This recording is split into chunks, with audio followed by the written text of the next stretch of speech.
You know, one of the interesting lessons of my journey is that human brain and mind will never fully understand the workings of that creative divinity.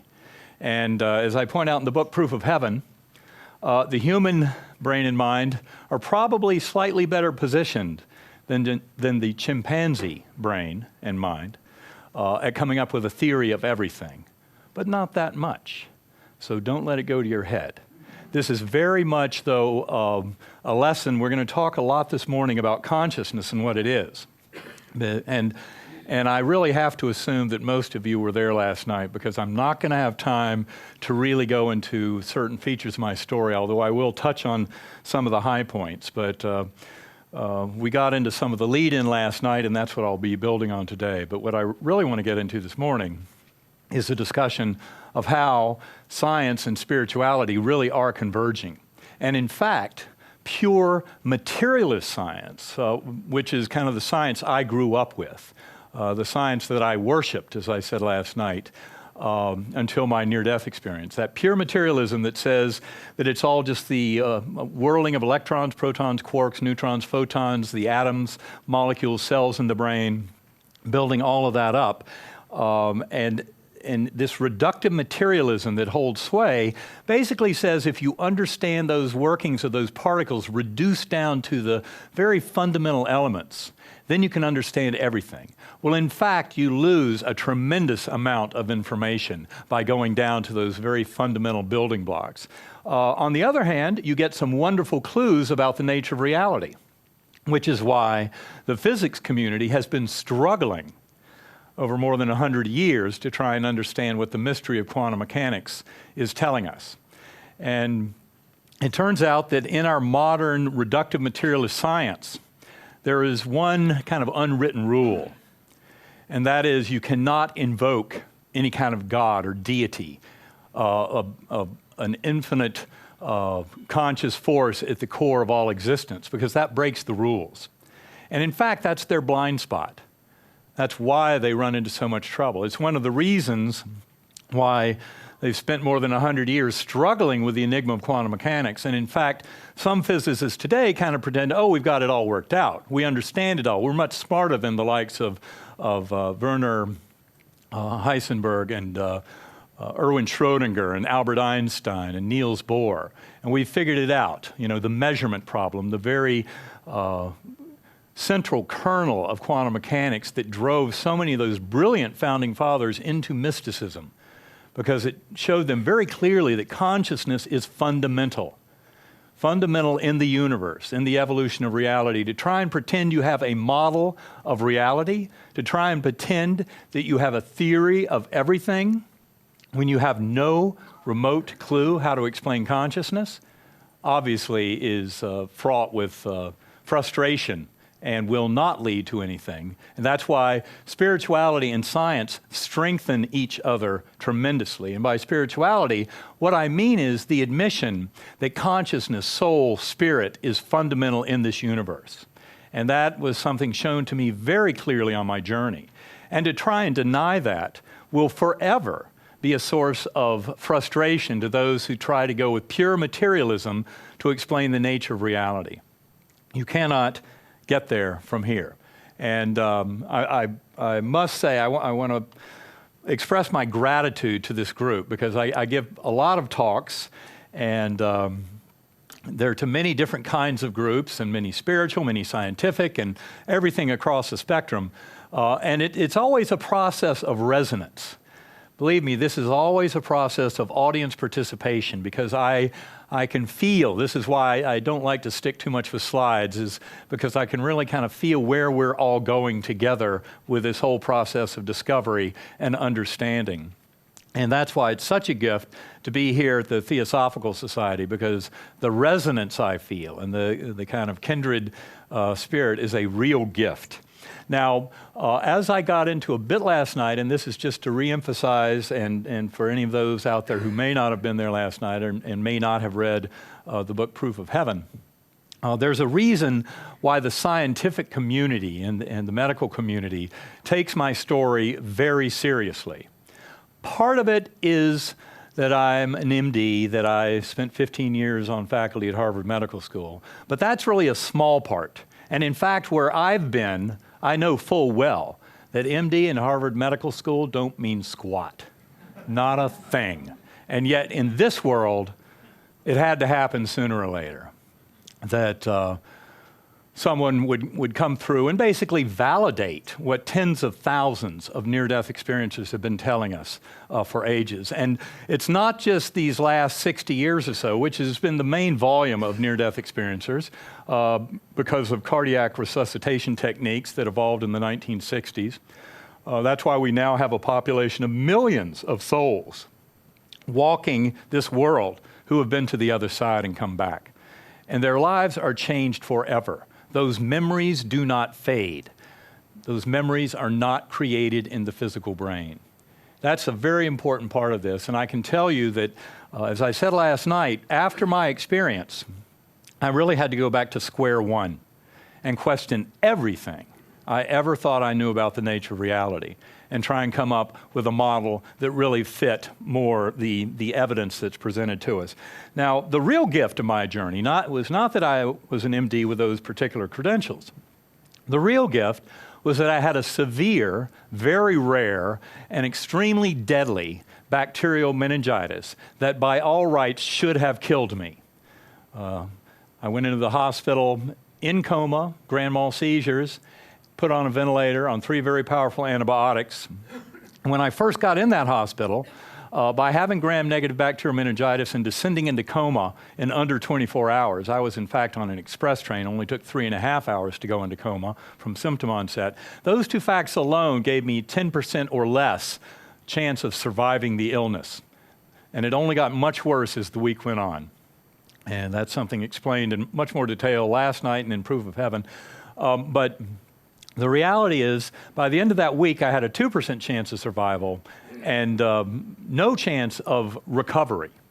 And my doctors were not, ill-informed. They knew exactly what they were talking about. And for doctors who review the medical features of my illness, and a lot of that is in the appendix in Proof of Heaven, you realize that I really should have had no experience at all.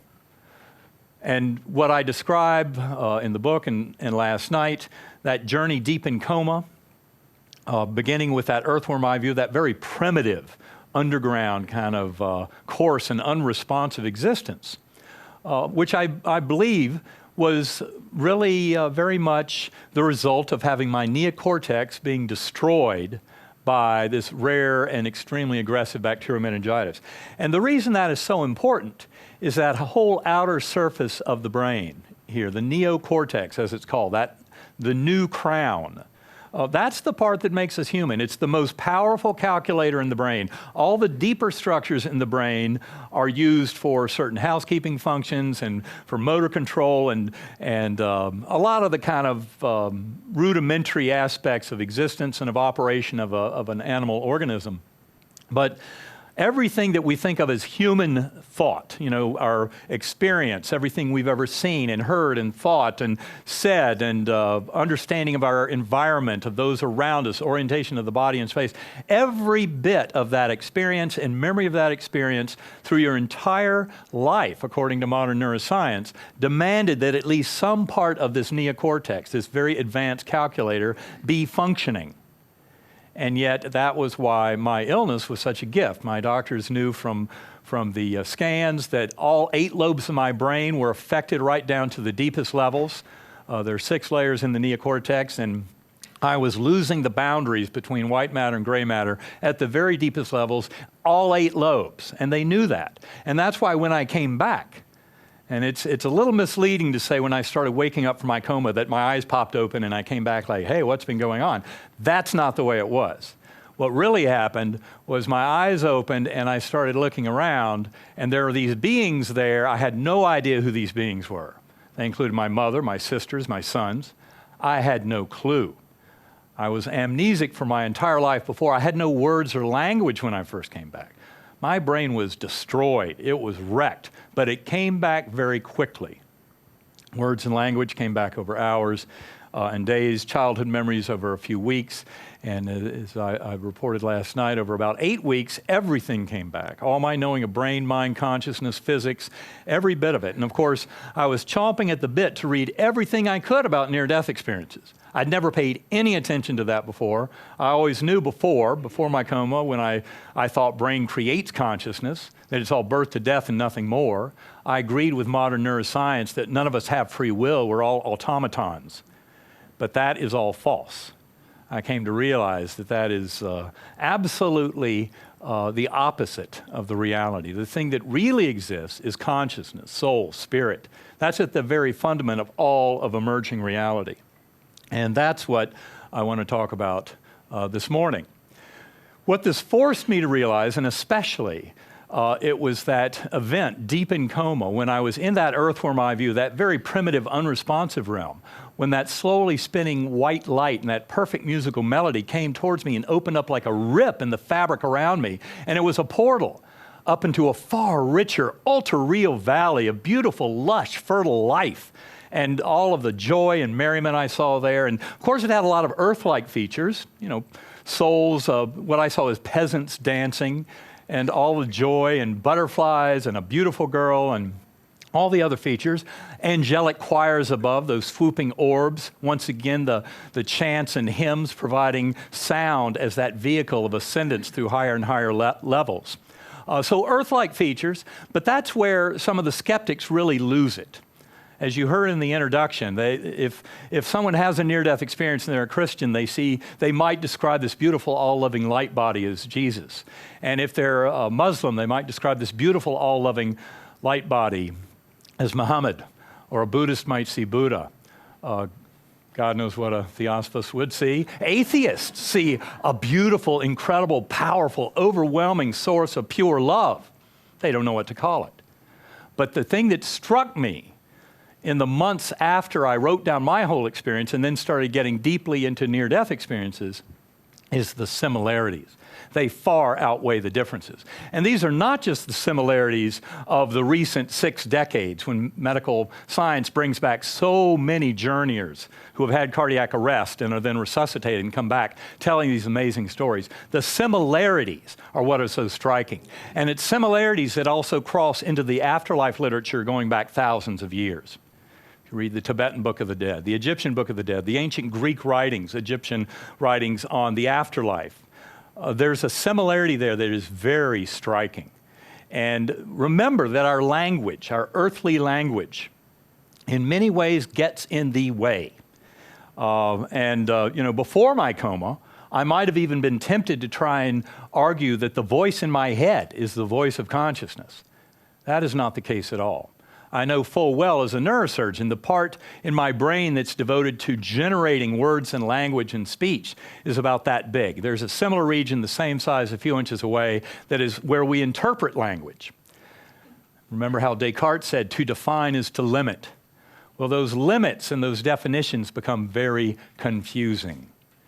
And that's why I've become such a strong advocate for deep meditation, centering prayer. That's why I do the work with Karen Newell and Sacred Acoustics to help bring sound enhancement of deep transcendental conscious states to the world, to give people tools to go very far deep into consciousness. There's a beautiful book that was written in 1991 by Michael Talbot called The Holographic Universe. And basically in that book, he's talking about the universe as a hologram. The essence of a hologram is that the all is contained within each and every one of the parts. And he also then makes the case that the mind is a hologram. And a lot of his writing is around the work of Karl Pribram, who was mentioned yesterday, and David Bohm and Bohmian Interpretation of Quantum Mechanics. It's a book I highly recommend for those who haven't read it. It gets deeply into how those holograms overlap. And of course, when I was growing up, if somebody said, it's all in your mind, that was kind of a put down. That was like, oh, okay, sorry, didn't mean to bring that up. In fact, it is all in your mind. And we will get into that very deeply here. And I was forced to this notion of consciousness actually being greatly enhanced when it's freed up from the shackles of the physical brain. And that, of course, is what so many near-death experiencers going back for millennia have been trying to tell us. When you encounter these infinite, indescribable light beings and souls of departed loved ones, even in so many modern cases when they didn't know that that loved one had left this physical plane. And yet they find out through their near-death experience, oh yes, they're already on the other side. They were there to help me make a decision about whether or not to return to this world. And that overlap is really stunning. It gets back to this mind-body discussion that's been going on for 2,600 years. And again, this is really what it's all about. It's a very deep discussion. And those of us in this room whose physical bodies came along in the 20th century, we have a certain impediment in this discussion. And that is, we were part of the heyday of scientific materialism. And the successes of science and technology, there's also obviously a very ugly underbelly of that science when it's completely unbridled from human spirit and from the love and compassion and forgiveness that's at the core of our true spiritual nature. And that's what we saw in the 20th century, was exactly that. And in the midst of those successes of science and technology, many of us, including myself, were misled into thinking that scientific materialism is the pathway to truth. And in fact, I'll be talking today about the mind-body discussion and how, in fact, it's much better to look at the brain not as the creator of consciousness, because really no one on earth can give you the first sentence to try and explain how that might occur. It's much better to look at the brain as a reducing valve or filter that dumbs down consciousness to a very slim trickle of information, the apparent here and now that we all witness when we're in these bodies, in this material realm. But again, that is why I urge so many to come closer to truth and to knowing much more deeply the nature of our existence. The answers lie within us all. And it's by going deep into our consciousness that we can come to know that.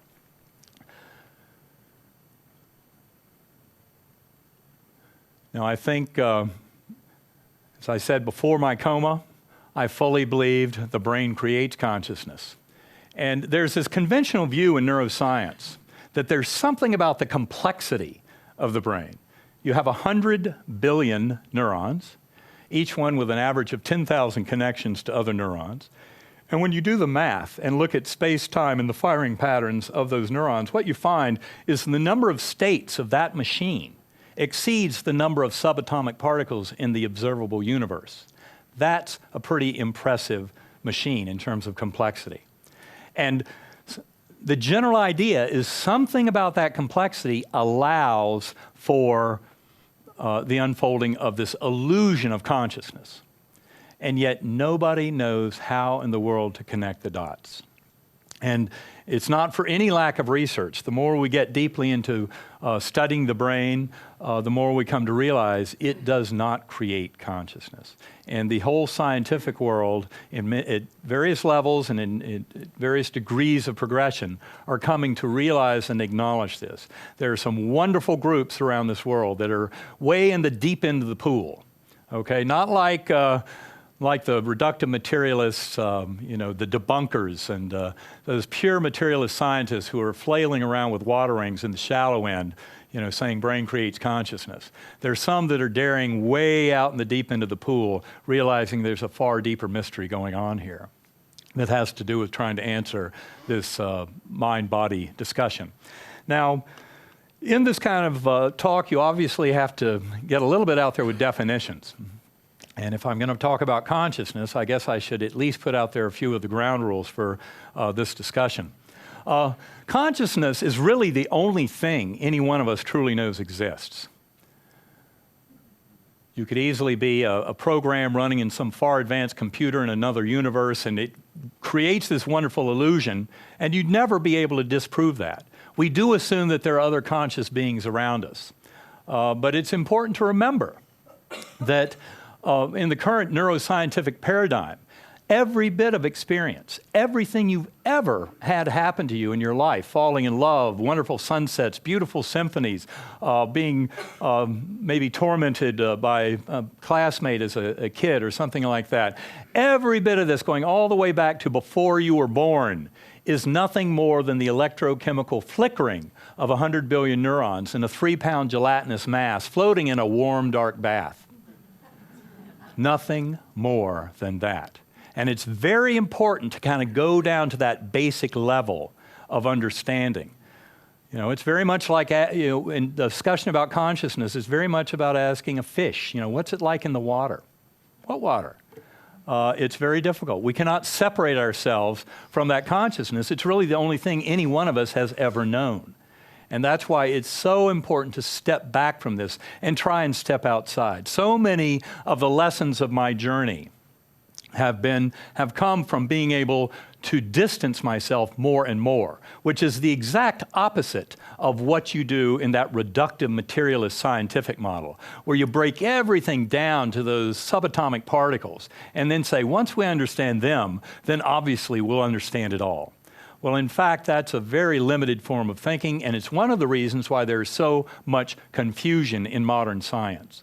And it's one of the ways that spirituality is going to rescue materialist science from what I guarantee you is a very frustrating and terminal end to their quest for truth. And it's because we end up getting far more knowledge if we're able to get out to that oneness and then see how the world is working. And that's why, for me, the real gift of my journey was having my neocortex destroyed to allow my conscious awareness to be set free. And that was a tremendous gift because I was then allowed to see all of that collapsing.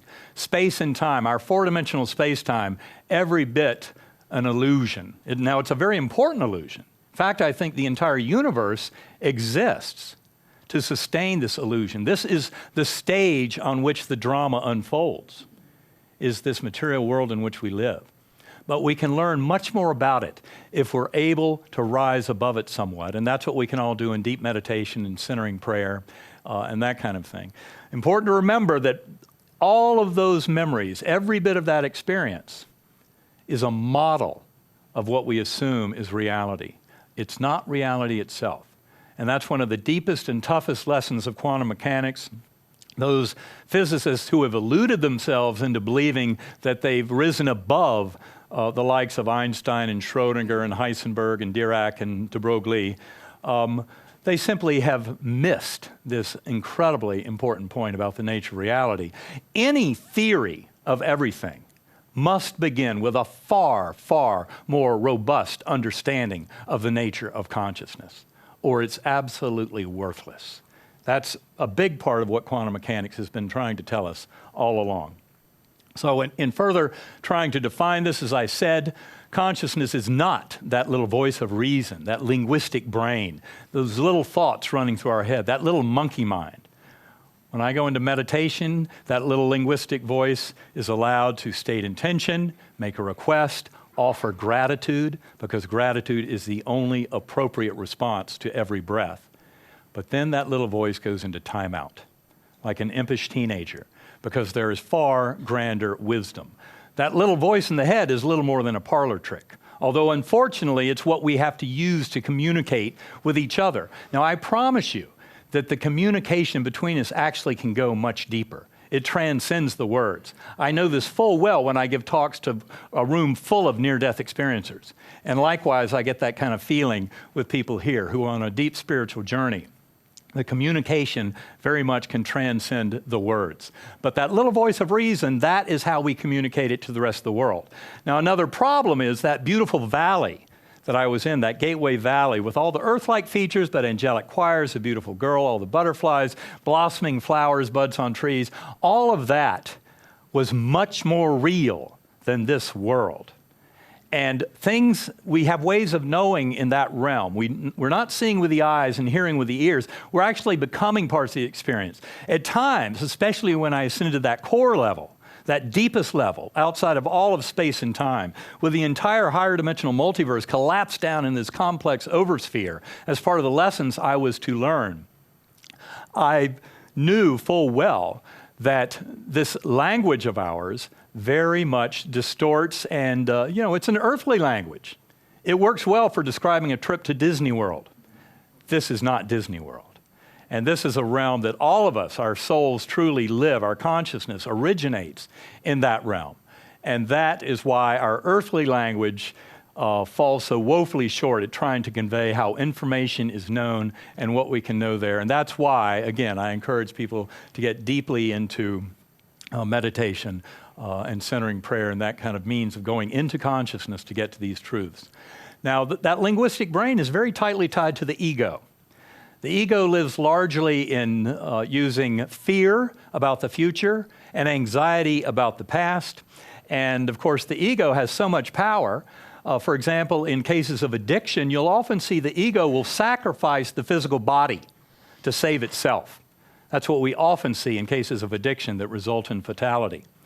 And the ego is necessary. I see its necessity in living our daily lives, but it's not your friend in trying to get deeper into these realms. And in fact, what I would say in a discussion about reincarnation is the more one is focused on the good of the all, altruistic approach to life and giving, sharing that unconditional love with fellow beings, the more ascended that soul is, the more it's liberated from the ego. And of course, Einstein has a beautiful quote along those very lines, talking about the enlightenment of a soul was directly proportional to the degree to which it had set itself free from this idea of ego. So ego serves something of a role down in this material realm, but it is something that is very much attached to that linguistic brain. Likewise, notions of self. A lot of this gets in a discussion of consciousness, gets into what is self, what are the boundaries of self. When you talk about reincarnation, past life memories in children, which has a very strong scientific literature to it. I'd never paid attention to it before. But I've read a lot of that more recently. And of course, much of it comes out of University of Virginia, which is right down the road from where we live, and from the works of Ian Stevenson and now Jim Tucker. Even Carl Sagan, the staunch skeptic scientist, admitted that the past life memories in children, the evidence was so overwhelming that they told us reincarnation is real, that it demanded far more exploration. And ego is something, and ideas of self, I think, is a very important concept to discuss. But the boundaries of self are very much tied up with that linguistic brain. Those who've read Jill Bolte Taylor's wonderful book, My Stroke of Insight, or seen her TED Talk, I love her description of what happened when she had a vascular malformation in Wernicke's area, right there in that receptive speech area, which is the home of our definitions and boundaries and limits in our rational discussion and logical thinking. That was destroyed. And as it was destroyed, she started becoming one with the rug, the carpet, the chair, the room, all of the universe. Everything she was aware of was part of self, with this incredible, overwhelming sense of love for every bit of it. And that was what she got from a simple hemorrhage right there in that linguistic speech area. So when people worry and ask, well, do animals have consciousness? Well, of course they do. In fact, their consciousness can be far richer. That little voice gets in the way of consciousness, gets in the way of our deeper knowing. And that's why in meditation, it's what I turn off. But I do let it make a request. And then, of course, I ask it to make note as we come back in, because I would like to communicate with the rest of the world as best I can. But when you're in that place of infinite consciousness, you can't necessarily bring that back. That's why near-death experiences are so difficult to convey in words. Now, also, there was some mention yesterday of artificial intelligence, the Turing test. And of course, as was pointed out, Amit pointed out very beautifully yesterday, the general public is out there and they'll hear about, somebody passing the Turing test. That is a computer that can mimic a human to the point where you can't tell if you're on the teletype and you're communicating with that computer. If you can't tell if it's a human or a computer, then it's passed the Turing test. That has absolutely nothing to do with consciousness. In fact, I'll tell you that digital computers will never be conscious. There is no way. You might make an argument that quantum computers, if they're ever sufficiently designed, might possibly become, quote, conscious, but I think that gets right down, in a sense, it begs the question of what consciousness is and the role it plays in the universe. And that's something we can talk about a little more as we go along. I mentioned this last night. So what is consciousness if it's not that voice? Consciousness is the observer. It's the awareness. And that is the big, deep mystery of every bit of this. When you get into consciousness discussions, say in the philosophy of mind and things like that, you often run into this concept, something called the philosophical zombie. Philosophical zombie would be a person that looks and acts and quacks just like a human being, look exactly like any one of us, and yet they have no inner awareness of self at all. It's a thought construct. In trying to evaluate those models of modern neuroscience, it says none of us have free will. That free will is an illusion, that we're all automatons.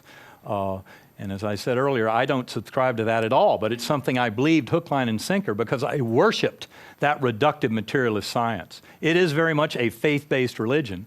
The interesting thing is it has less to support it. That is the science that denies existence of soul, consciousness, spirit as something fundamentally existent in the universe. And so the observer is really the important thing, that rich inner world of awareness of self. There are ways of knowing and intuition. And again, the real secret here is we can all come in touch with this beautiful infinite consciousness, as I did my near-death experiences with my neocortex being stripped away.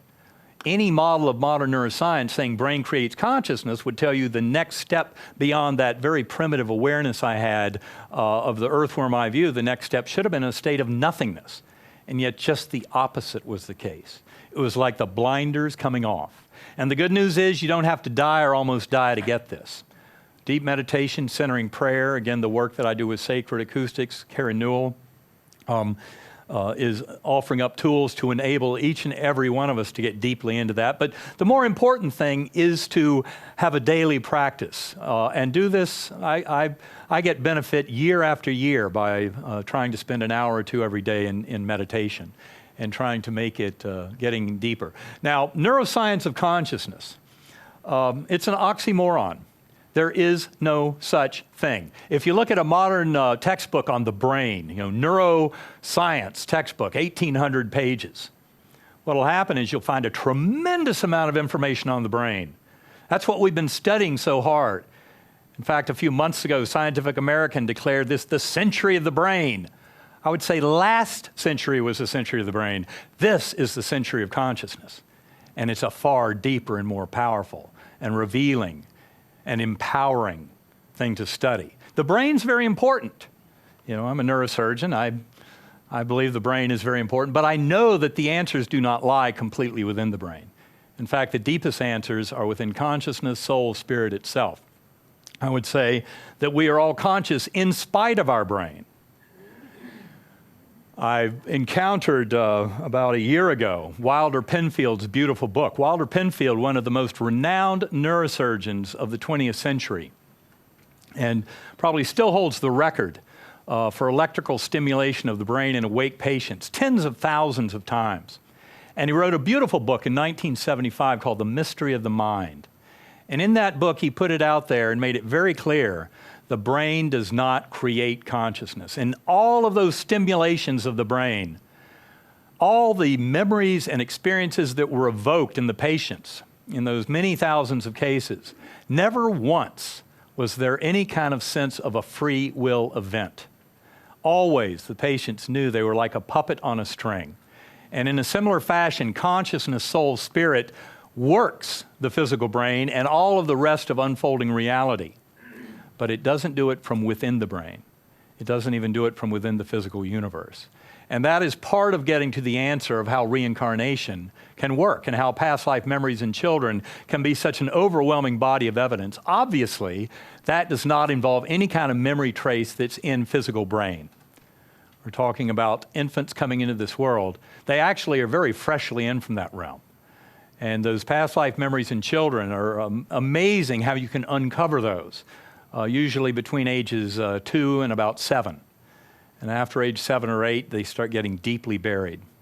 A lot of that depends, of course, on the culture in which one grows up. In fact, I think one of the biggest gifts that we can bring this world, the whole world of near-death experiences and all of the evolving thinking that's going on now with this global awakening to the nature of consciousness, will be to realize that it's so much more than just birth to death. You know, that we are eternal spiritual beings that come into many incarnations to help children to realize when they're playing with the soul of their departed grandmother and they know that she's called Nana, even though she didn't, they never met her. And of course the parents say, well, you can't be with Nana because she died before you were born. And how does you even know her name? Well, those kind of examples happen all the time. It's because the children really are playing with the soul of one of their soulmates, their departed grandparent or parent or what have you, maybe a sibling. And to let our whole culture wake up to the fact that we are eternal spiritual beings. And when it's the end of the physical body, that's basically like the end of the act of a play. And you discard this costume, reunite with higher soul and soulmates, go through life reviews, learn the lessons that were still residual lessons to be learned from that incarnation, and then make plans to come back in and do it again and get better and better, ascending as we go towards that oneness with the divine.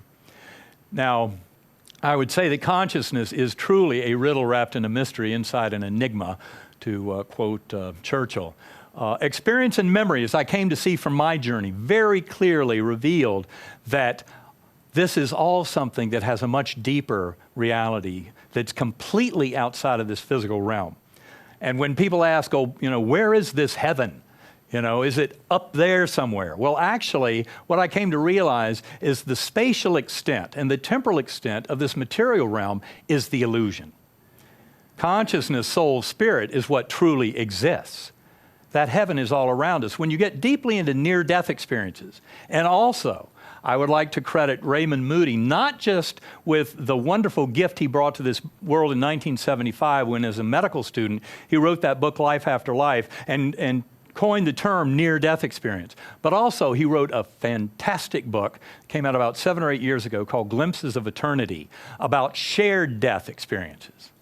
And those are very profound, and they completely blow those very simplistic pseudo-explanations from modern medicine and science about the bright light in the tunnel and seeing departed loved ones and this beautiful, all-loving, infinitely powerful, spiritual loving being. Those attempts of medicine and science to dismiss those as the little flickerings of the dying brain.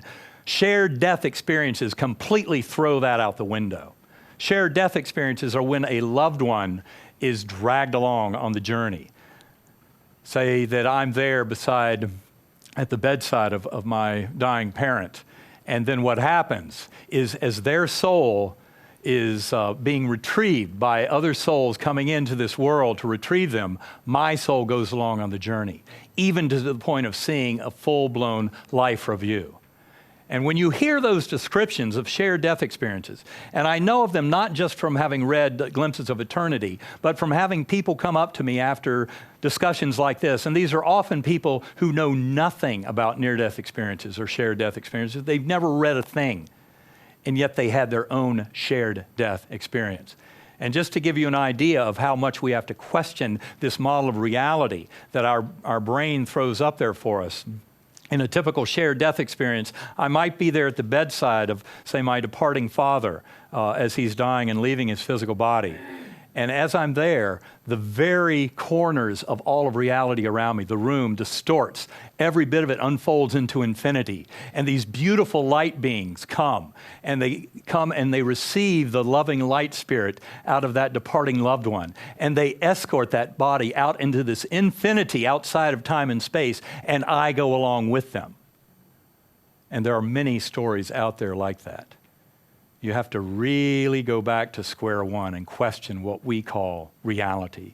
Remember, it's all a fabrication at best. But it's very important. Again, this is all for a very big reason, and a far bigger reason than I ever surmised before my coma, that has to do with why we are here. That our souls are here to learn these lessons together as soul groups as we ascend to higher and higher levels. And part of the deepest issue here, this is all around the nature of reality, about physics and cosmology. And one of the problems is that the scientists who are most versed in physics and cosmology, by and large, are undereducated in what consciousness is and the deep mystery of consciousness. And that is part of the problem. Now, luckily, I would say that Amit Goswami and there are several others, Roger Penrose, Henry Stapp, who are physicists who are deeply into that mystery, that drove those founding fathers of quantum mechanics into mysticism. They understand that until we have a far richer understanding of consciousness, we can't even begin to pretend that we have an understanding of the nature of reality. And that's where I think a lot of this world is going now, is this awakening. And again, this is a gift. It's a gift that spirituality brings to the materialist scientific world, because until the scientific world completely opens up. So I said last night, I always knew that science is the pathway to truth. And I'm more of a scientist now than I've ever been. But I also realize that that reductive materialism is woefully inadequate. It fails. It's kindergarten level thinking that just does not work. Now, in spite of my all of my time as academic neurosurgeon, 15 years at Harvard, et cetera, if you had asked me before my coma, what do you make of the hard problem of consciousness? I would have looked at you like, what are you talking about? I had no clue. And that's part of the problem. Neurosurgeons, in fact, a lot of my, some of my critics out there say, well, Dr. Alexander, he's not even a neuroscientist, he's just a neurosurgeon.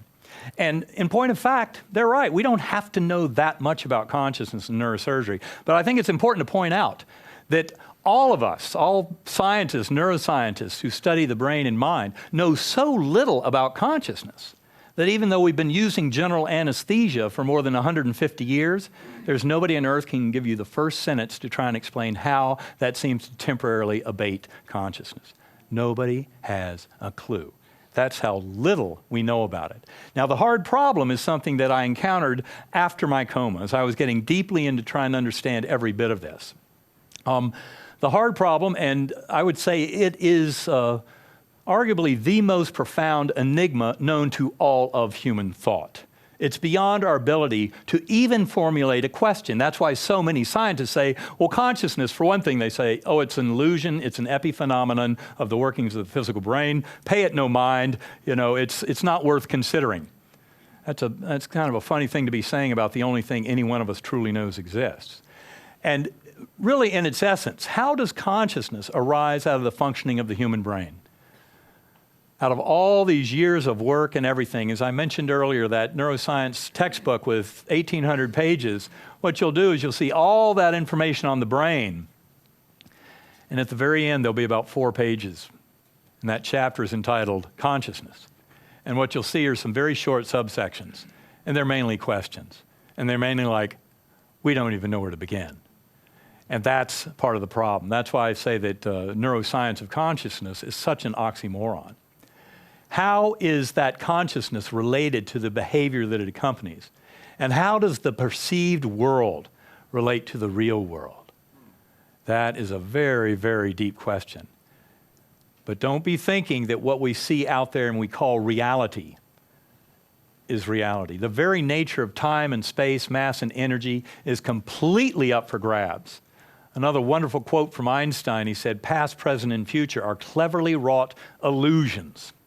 Even though he fought some of the findings of quantum mechanics, and of course it was his photoelectron paper in 1905 that won him the Nobel Prize that kicked off the world of quantum mechanics, and yet he fought that strange phenomenon of entanglement, that subatomic particles that are entangled in a certain process can be halfway across the galaxy, and instantly measurement of one affects the other.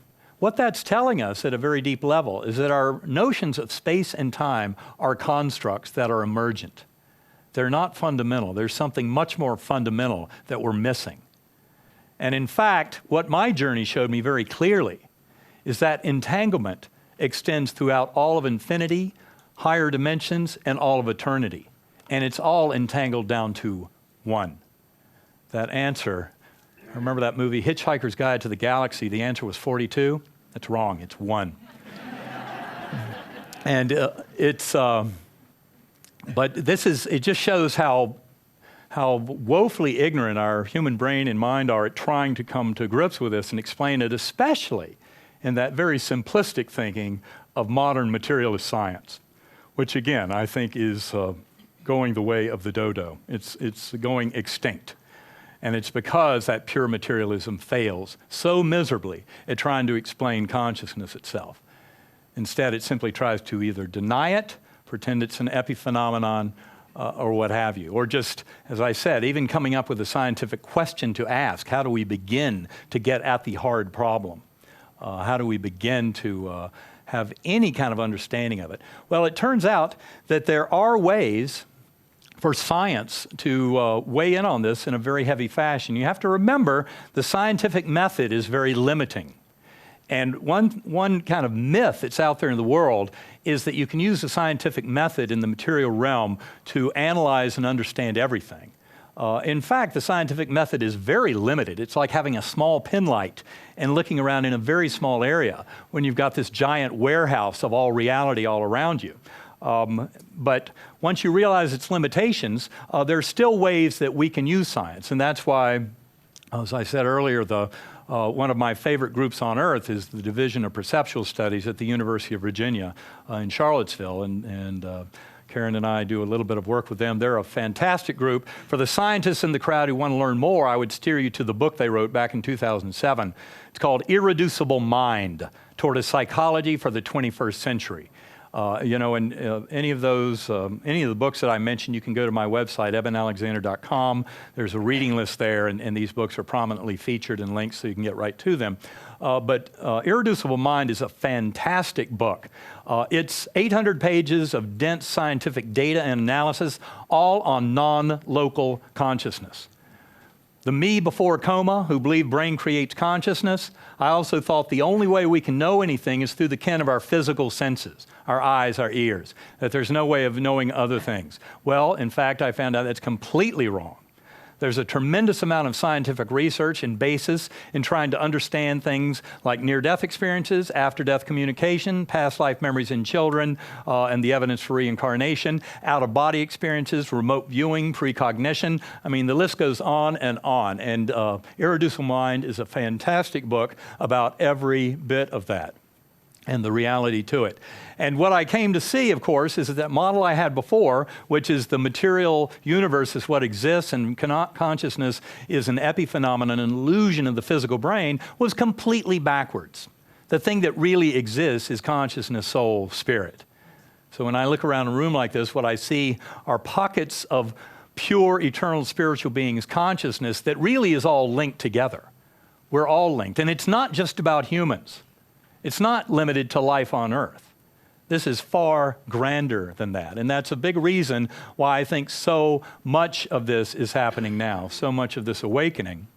And of course, people often, when I put out my very optimistic views of where this is all going and where humanity is going, how this awakening is coming to us, people often say, well, how can you say that with all the tragedies and hardships and the declining situation in our ecosystems and how we're just about to cause extinction of 30% of species on this world? I say that's all part of the package.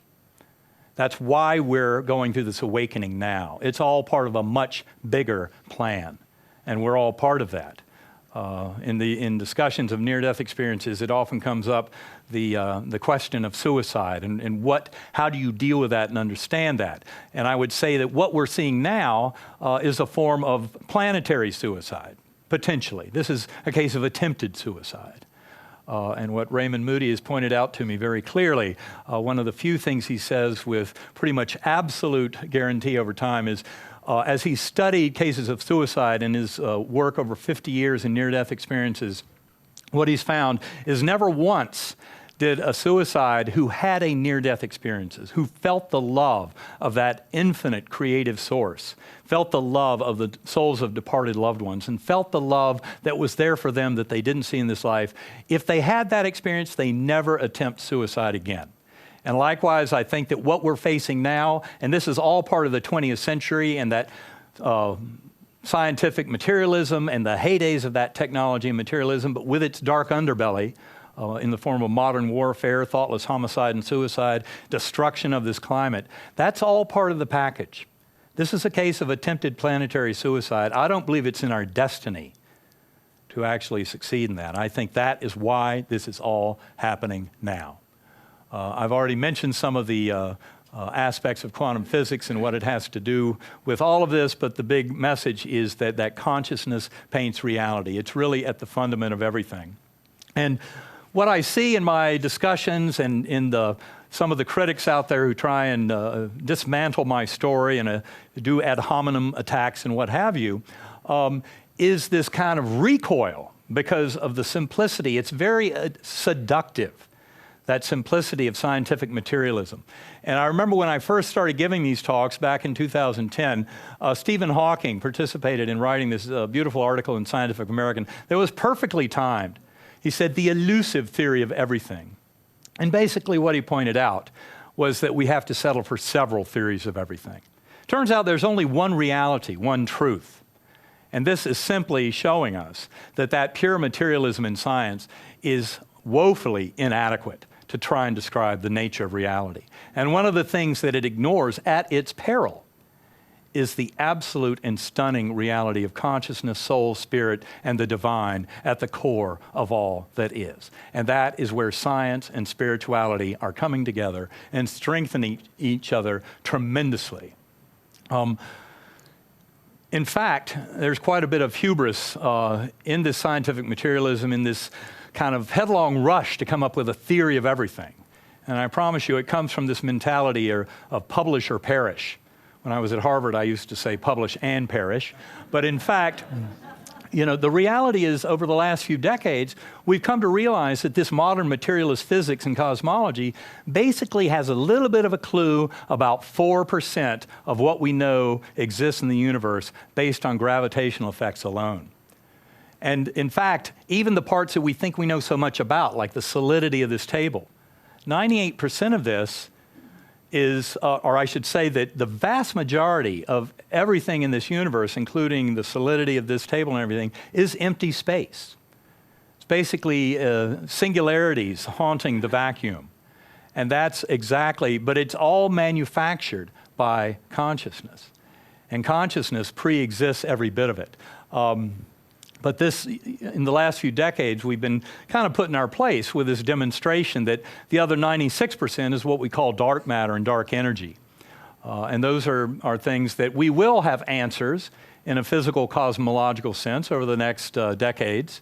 And yet that's only the beginning. The mystery really never ends. And human brain and mind, by definition, in many ways, will never completely understand it all. But the good news is, by being conscious beings, when we can free ourselves from the shackles of the physical brain, we can come into a much deeper knowing. And that, again, is something you don't have to die or almost die to get to. It can be done through prolonged courses of meditation and centering prayer and that kind of thing. So I think most of this I've kind of touched on. But important to realize that love really is the coin of that realm. And as I said last night, the reason that understanding that unconditional love, and so many who have had near-death experiences, and believe me, they can go into this.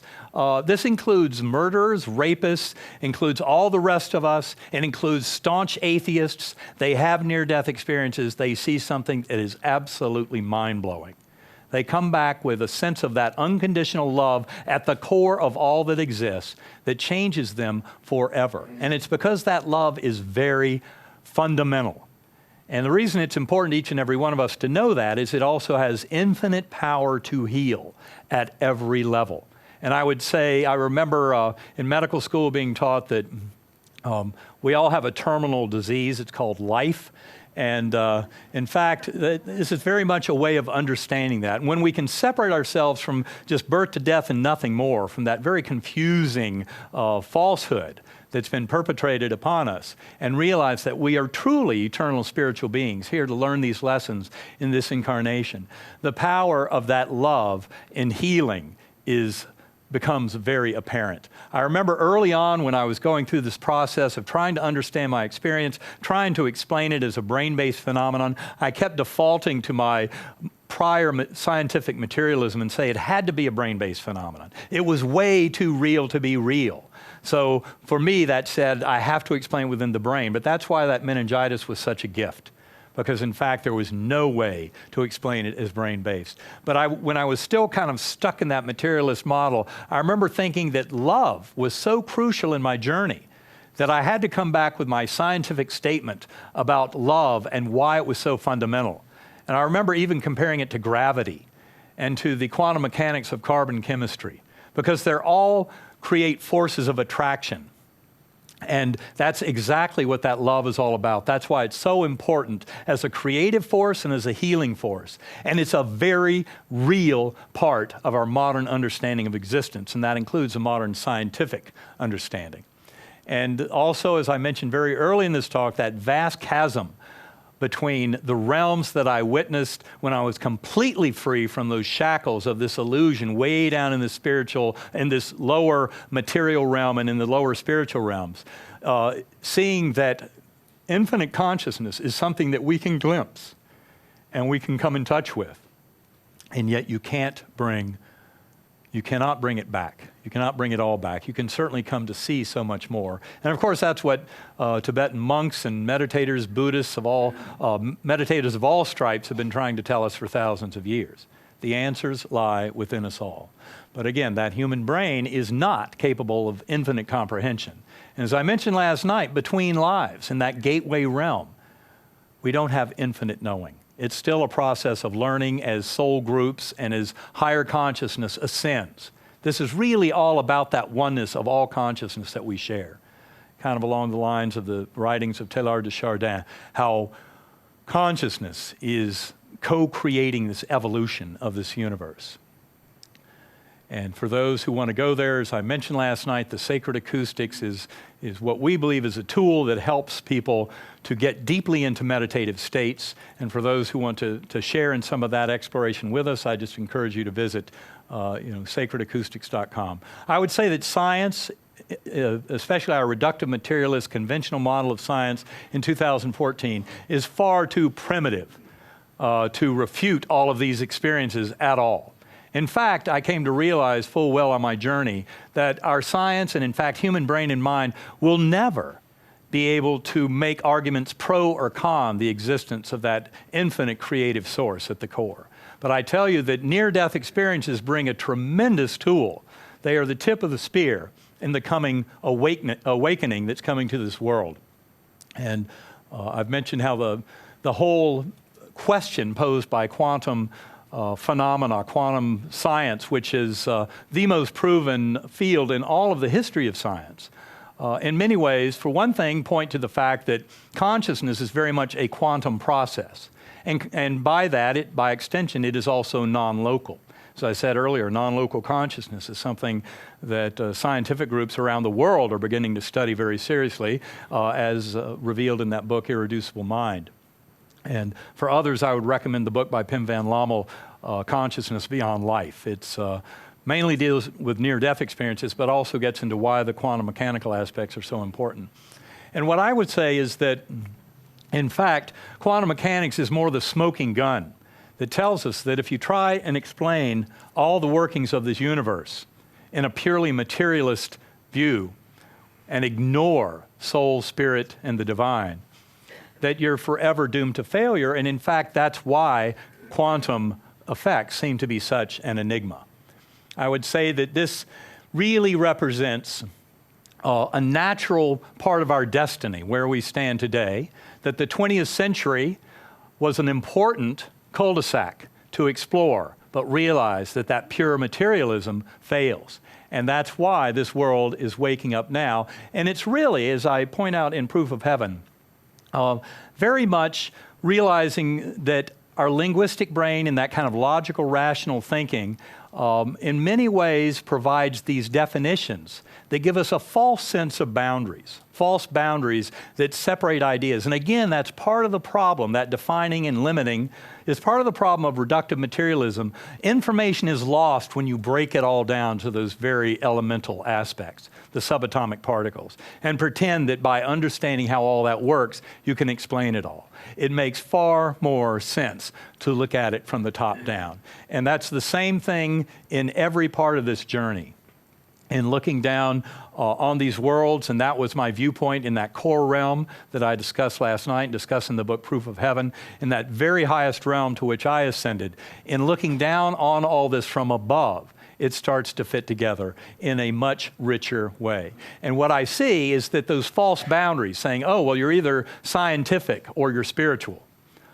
Or, well, do you want to check the box for God? Allah, Brahman, Vishnu, Jehovah, Yahweh, all the above, none of the above, like it's a test in high school.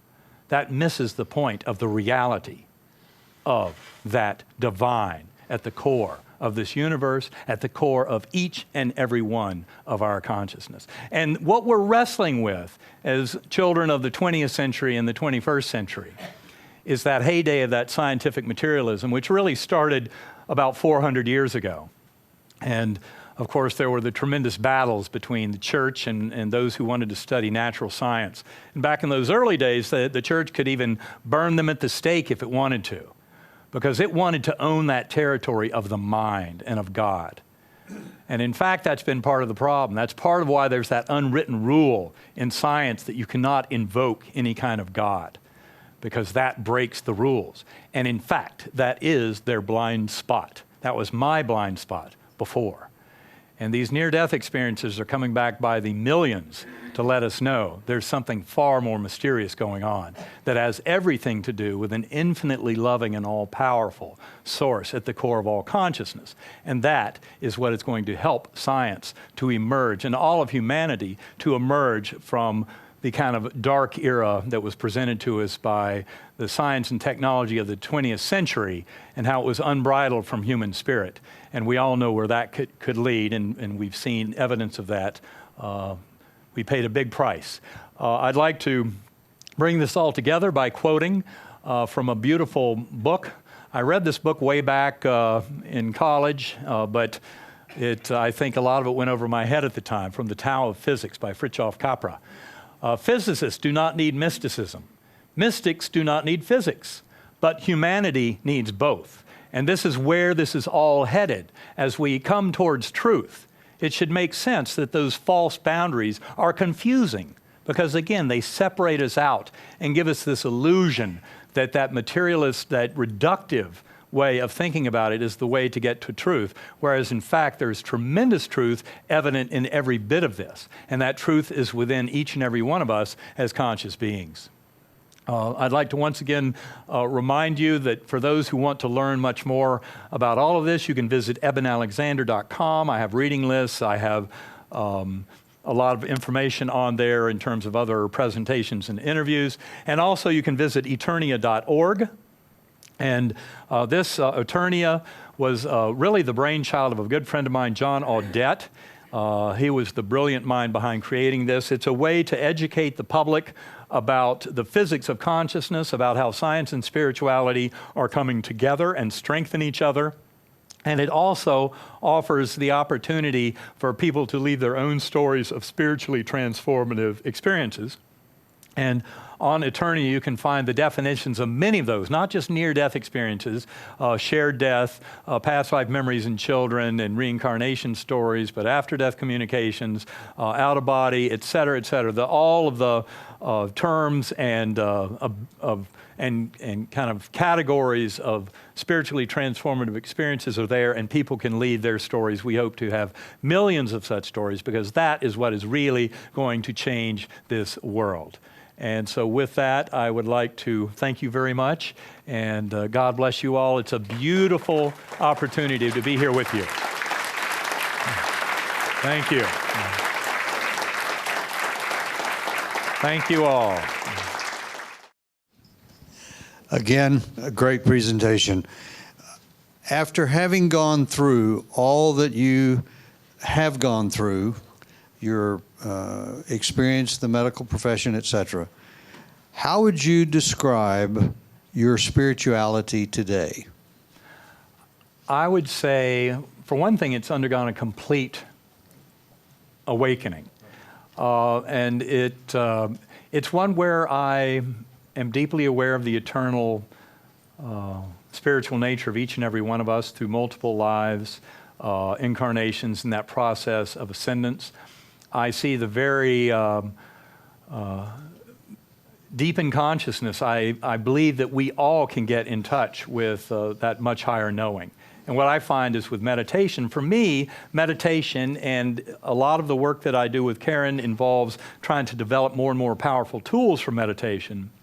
But for my own personal use, I have several of those that I use to get into deep conscious, transcendental conscious states, which is always a coming together as one with that infinite, all-loving, all-powerful, indefinable, and also transcending the false boundaries that separate us, and seeing that all-loving, infinitely powerful and healing deity at the core of all that is, and getting in touch with that, and getting in touch with that at that deepest level that's completely out of this dualistic realm, but also the many levels between here and that oneness of realizing the oneness that we all share and the journeys that all souls are on. And so it's a much more comprehensive view of that oneness and coming in touch with that. And for me, it's something, it gets better all the time. And that's why I'm such a proponent for using meditation and centering prayer. I would say that my spirituality is really around these very deep meditations that are always centered on that all-loving and all-powerful God, that Om at the core of all. There's tremendous power in praying together. There's tremendous power in meditating together, even not even locally and sometimes not even temporally together, because again, space and time are in many ways kind of an illusion, but there are ways that we can get into connection with each other through deep meditation and centering prayer. And that can be easily fostered by most great religions. In fact, I was approached again and again by people early on in my journey as I started giving talks about this, about 2 years after my coma, approached by Kabbalists, Jewish mystics, Sufis, Islamic mystics, Christian mystics, Buddhists, long-term transcendental meditators, about the similarities and commonalities of what we were all converging on. And so I believe that those mystical traditions of all the great religions come together. It's when we let the dogma and certainly the very twisted, dysfunctional distortion of the true writings of the prophets. And those distortions are what have pitted us against each other and given things like crusades and religious wars and intifadas. And that is all twisted human dysfunctional control of other humans. And those aspects of any religion must die out now, just like the simplistic insanity of reductive materialist science. But that, I believe, is what this awakening is all about. And it's really seeing our commonality and our coming together as one to appreciate the power of our common spirituality and the oneness that we share with all life and all consciousness throughout the universe. And again, I think a big part of this awakening is not just as kind of recoil against the scientific materialism of the 20th century, but also part of human destiny that to me becomes apparent as you look over thousands of years, that this is really part of joining a much bigger club. But we cannot get into that club until we, for one thing, prove that we're worthy of it, for another, show that we can survive it. And both of those are still up in the air. We have time just for one more question. Oh, sorry, only one more. Okay. I'm sorry, you mentioned yesterday that you have your cerebral cortex destroyed from this experience, and within 7 days you were able to open your eyes and then gain memories and all that.